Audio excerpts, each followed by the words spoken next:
Roca Eterna, desde San Pedro de Piao, Cerro de Pasco, juntamente con el hermano Noel Daza, desde Burunda, Perú. Aleluya, Santo Jehová. Dios mío, perdona mis faltas. Dios mío, perdona mis culpas. Perdóname, porque soy hombre pecador.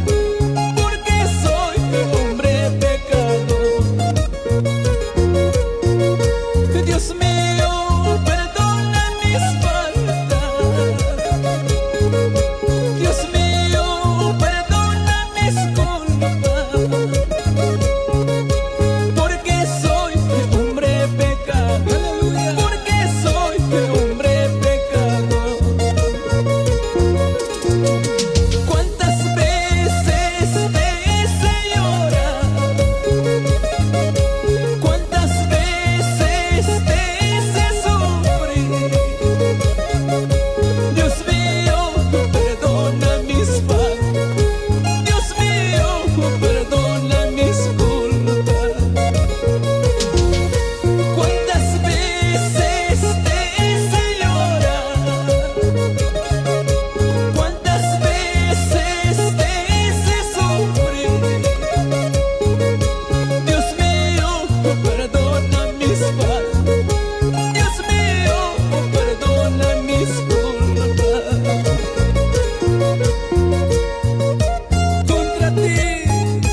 Contra ti solo he pecado.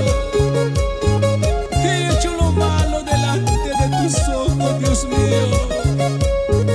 Perdóname, porque yo reconozco mis rebeliones y mis pecados. Dios mío, perdona mis faltas. Dios mío, perdona mis culpas.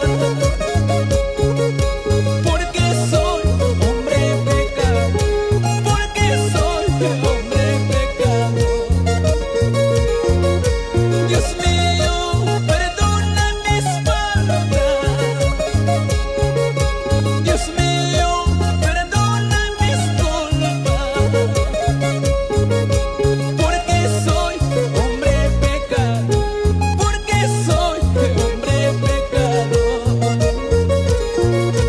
¿Cuántas veces te hice llorar?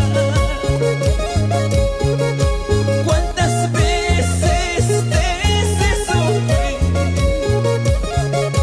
Dios mío, perdona mis culpas. Dios mío, perdona mis faltas.